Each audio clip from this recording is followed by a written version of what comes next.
Hi everyone, I'm Stephanie Tsai. This is the Toyota Solutions Studio at Women in the World 2018.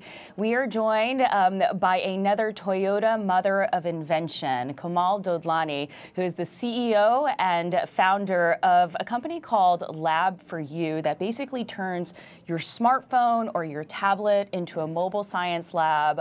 This is then dispatched to schools where they might not have actual science labs. I think that pretty much sums it up. Right? Yes, correct. It's great to see you again. Same here. Thanks for stopping by. Your business, I know, has grown a lot since we last spoke last year. Talk about the expansion.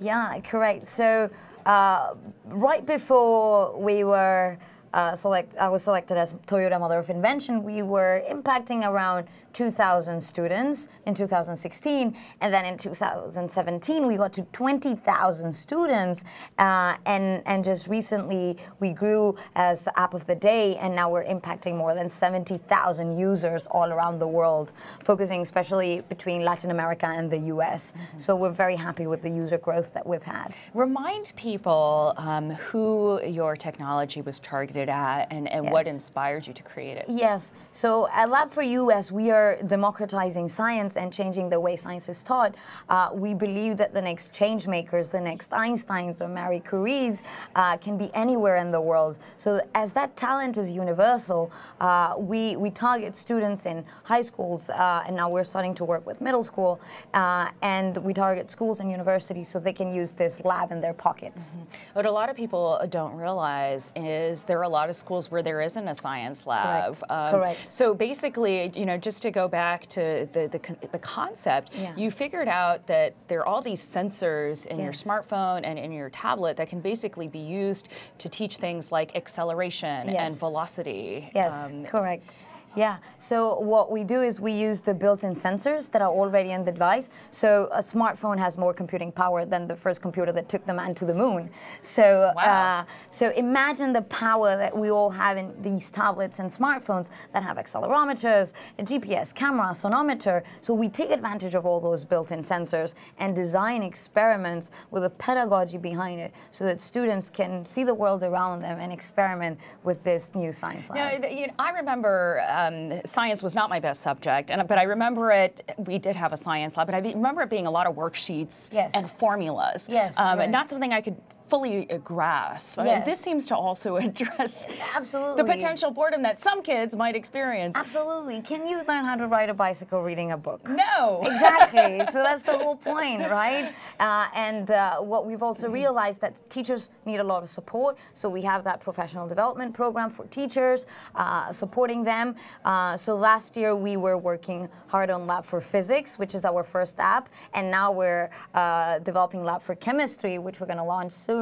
So that's another update on our end. And the issue is never people having smartphones in the classroom. No, there's a high mobile penetration. The issue we do see, though, is that not all schools or not all classrooms have Wi-Fi. So connectivity. And do you need Wi-Fi for this? So what we did last year is we changed our backend. We developed a technology where we think ourselves as Netflix of science labs. So you can download, just like you can download your series when you're on a flight, you can actually download an experiment, and you won't need Wi-Fi in your classroom. It lives locally on your phone. Exactly. So you download the app, you download the experiment, and then you can be on flight mode or with no Wi-Fi, and you can actually experiment without the need of Wi-Fi. Okay, you were recognized as a mother of invention last year. Can you just take us back to how you felt when you heard the news? Yeah. At first, when I got a call, and I thought it was a prank. So it didn't make sense to me. I mean, it was like, what? How? Is it true?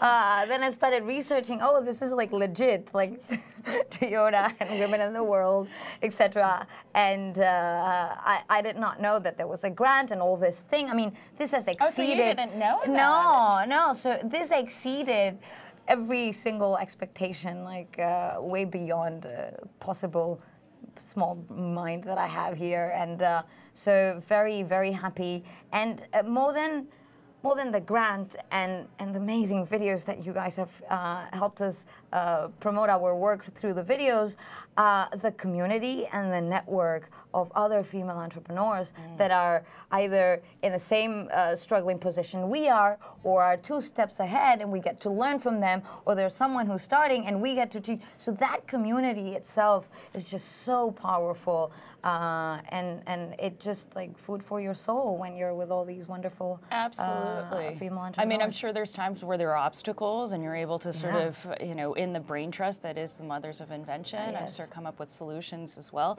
And you've actually furthered your partnership with Toyota Mother of Invention. Yes, so with thanks to Toyota Mother of Invention, we were able to record a video with the Toyota Mirai, which is the first hydrogen fuel car, and you guys should check out the video.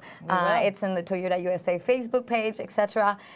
So we're using a Toyota Mirai to run one of our experiments. So we ran 2 experiments, one which was position versus time graph to analyze distance and displacement, and the other one was acceleration. So you guys should check out. How did the experiment go?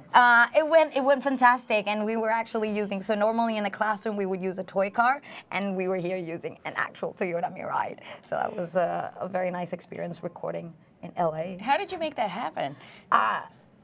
It was not me. It was actually Toyota that made that happen. So they reached out to you? So it was Toyota and Sachi that made that happen, and we were just showing our technology and how impactful our products are. And that's really cool. How many countries are you in right now? Because I know you sort of started out in the U.S. and Chile. Yes, correct. So we started in Chile and then the U.S. and now we're expanding in Mexico. We actually have users all around the world. So we have users in China, India, and you know, Italy, Spain. So we have users, you know, Colombia, Argentina. But in Mexico, we have a very big project with the Inter-American Development Bank and the state of Sinaloa in Mexico, where we are working with 10,000 students. I also understand that you received another grant, a big one, that really is very forward-looking with the United Nations. Talk about that. Yeah, so it is the World Summit Awards, and working towards, they celebrate social entrepreneurs that are working towards the SDG goals, which are the Sustainable Development Goals of the United Nations. Thinking about we have to get there in 2030, so we've got 12 years to fight climate change, poverty, gender equality. How is that for you going to tackle those issues? Yeah, so we were awarded in the education category, which is the Sustainable Development number 4, quality education for everyone, just giving access to everyone, so that you know, talent is universal, but opportunities are not. So how can we give everyone that opportunity to have good quality education? Just remind us where you came from in terms of your science background and your entrepreneurship, where you got that bug. Yeah.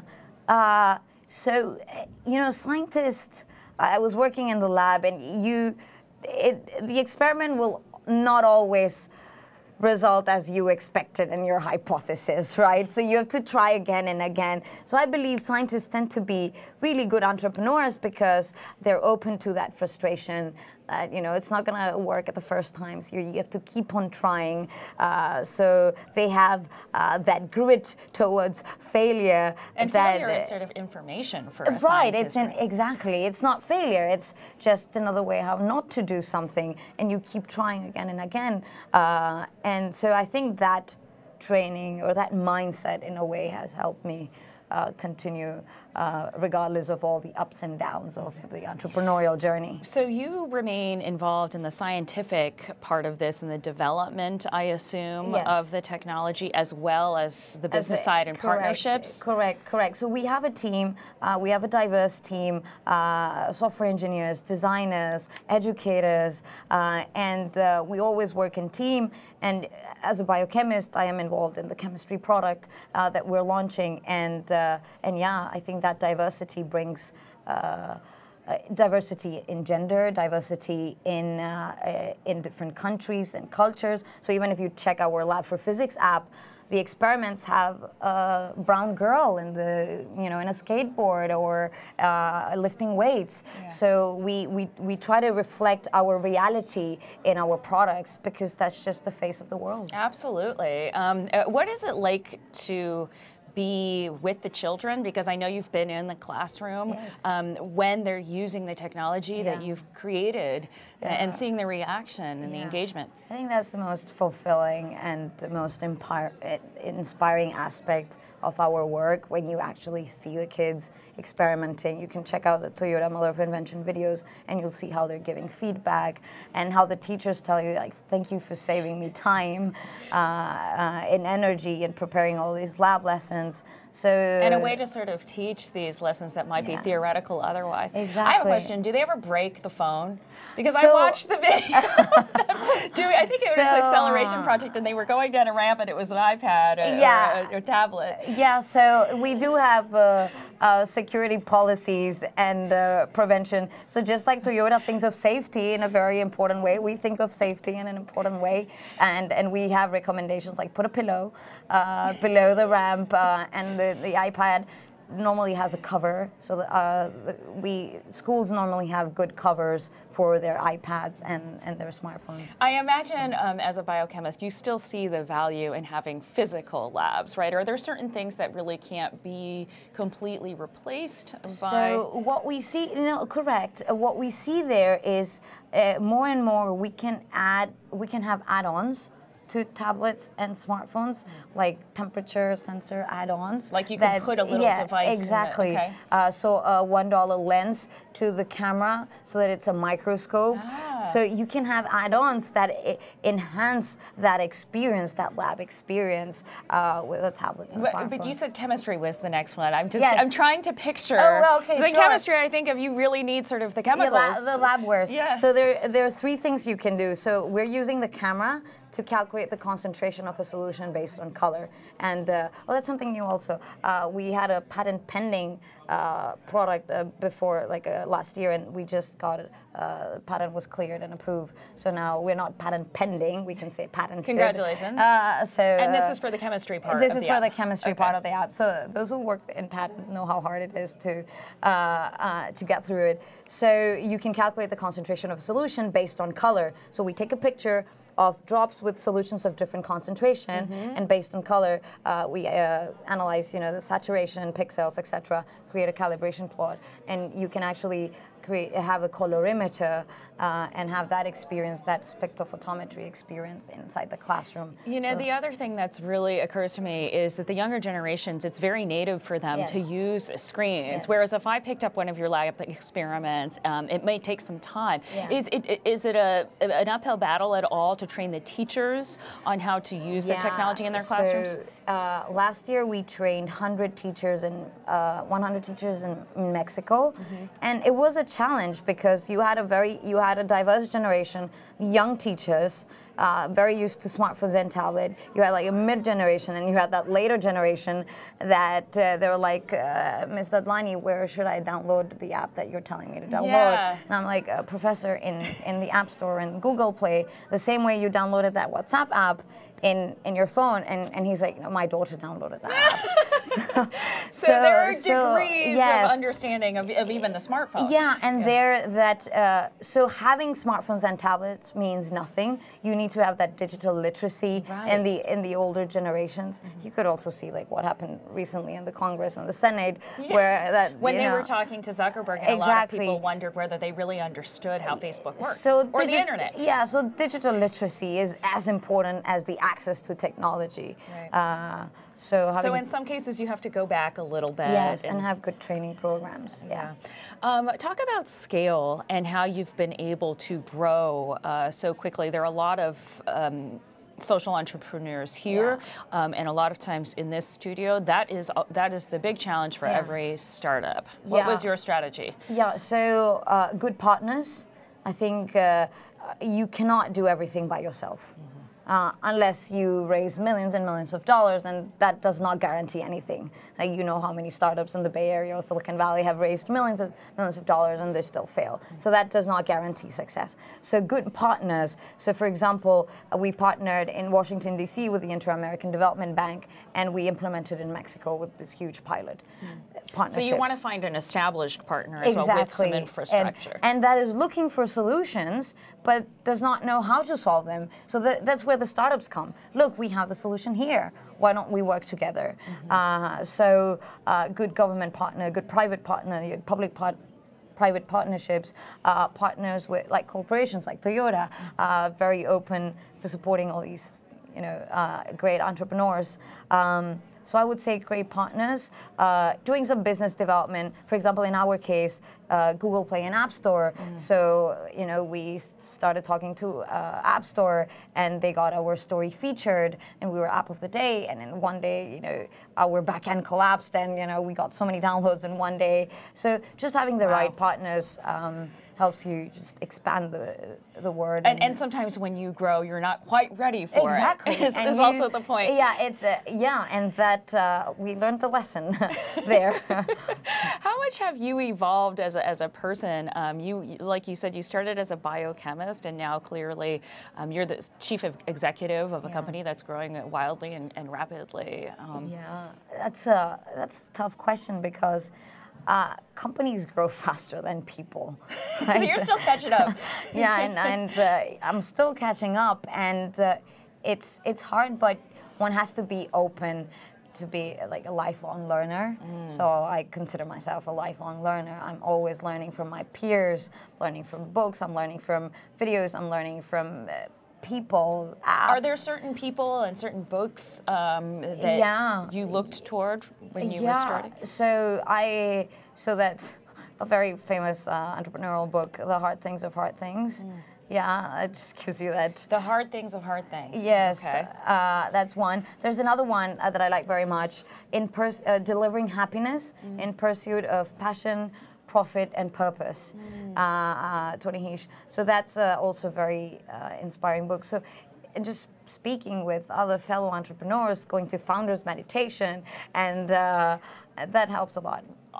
All very good advice for a young entrepreneur that's starting out. And you have such great peace of mind from the meditation, clearly. Yes. yes, I try, because it's like an emotional roller coaster. Right, it must be. So How do you need cool? You need to compose yourself, and things are going to be okay. Just keep on trying.